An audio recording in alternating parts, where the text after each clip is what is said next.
গর্তের মধ্যেই পড়ি না কিসের মধ্যে পড়ি আল্লাহ জানে।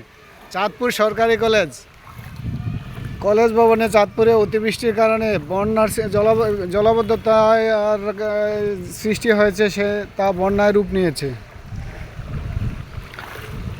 কলেজ ক্যাম্পাসের ভিতরের দিকে পুরো এলাকা প্লাবিত হয়ে গেছে।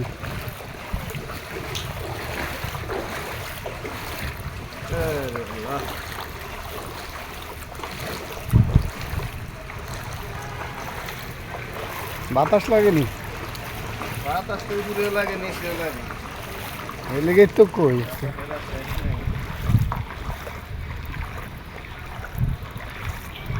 গাড়ি দিয়ে